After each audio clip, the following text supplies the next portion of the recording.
ಯಾರ ಮಾತು ನೀವು ಕೇಳಬಾರ್ದು. You should work within the system of law, positive approach. Where there is problem, find out a solution within the system. So system ಬಿಟ್ಟು ಏನು ಕೂಡ ಆಗಬಾರ್ದು. ಆ ನಿಟ್ಟಿನಲ್ಲಿ ಅವರಿಗೆಲ್ಲ ಮಾರ್ಗದರ್ಶನವನ್ನು ಕೊಟ್ಟಿದ್ದೇವೆ. ಪ್ರತಿ ಜಿಲ್ಲಾ ಸೆಕ್ರೆಟರಿಗಳು ಕಂಪಲ್ಸರಿ ಹೋಗಿ ನೀವು ಡಿಸ್ಟಿಕ್ ಹೋಗಿ ಸುಮ್ಮನೆ ಲೆಕ್ಕಕ್ಕೆ ಬರೋದಲ್ಲ.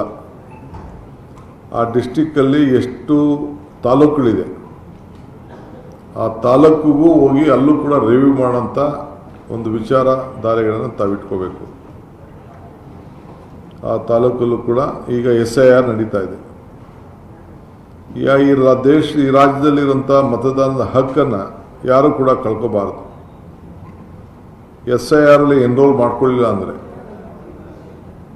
ಅವನಿಗೆ ಎಲ್ಲ ಥರದ ಬೆನಿಫಿಟ್ಟು ಕೂಡ ಕಳ್ಕೊಳ್ತಾರೆ. ಪಾಪ ಅವ್ರು ನಮ್ದು ಓಟ್ ಇದೆ, ಎಲ್ಲೋ ಹೋಯ್ತದೆ, ಯಾರೋ ಮ್ಯಾಪಿಂಗ್ ಆಗಿದೆ ಅಂತ ಹೇಳಿದ್ರು, ಇವೆಲ್ಲ ಕೂಡ ತಪ್ಪುದಾರಿಗೆ ಇಳಿತಾರೆ. ಯಾರು ಮತದಾರ ಇಟ್ಕೊಂಡಿದ್ದಾನೆ, including the chief minister, including the deputy CM, ಅವರ ಏನು BLAಗಳು ಆಗಲಿ, ಶಾಸಕರಾಗಲಿ, ಇಲ್ಲ ನಮ್ಮ ಸ್ಟಾಫ್ ಆಗಲಿ, ಮತ್ತೆ ಹೇಳ್ತಾ ಇದ್ದೀನಿ ನಾನು, ಯಾವ ಪ್ರೆಷರ್ಗೂ ನೀವು ಹೀಲ್ಡ್ ಆಗಬಾರ್ದು. ಕಾನೂನು ಚೌಕಟ್ಟಿನಲ್ಲಿ ಇದ್ರೆ ಮಾತ್ರ ಮಾಡಬೇಕು. ಅದಕ್ಕೆ ಎಲ್ಲದಕ್ಕೂ ಕೂಡ ಸೊಲ್ಯೂಷನ್ ಇರ್ತದೆ. ಆ ನಿಟ್ಟಿನಲ್ಲಿ ಜನರ ಸೇವೆಯನ್ನು ಮಾಡಬೇಕು ಅಂಥೇಳಿ.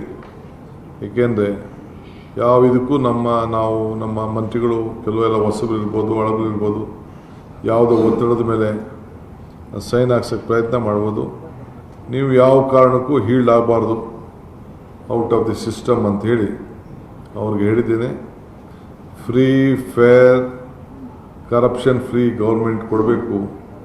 ಅದಕ್ಕೆ ನಿಮ್ಮೆಲ್ಲರ ಸಹಕಾರ ಬೇಕು ಅಂಥೇಳಿ ಅವರಿಗೆ ಮಾರ್ಗಸೂಚಿಯನ್ನು ಕೂಡ ಕೊಟ್ಟಿದ್ದೇವೆ.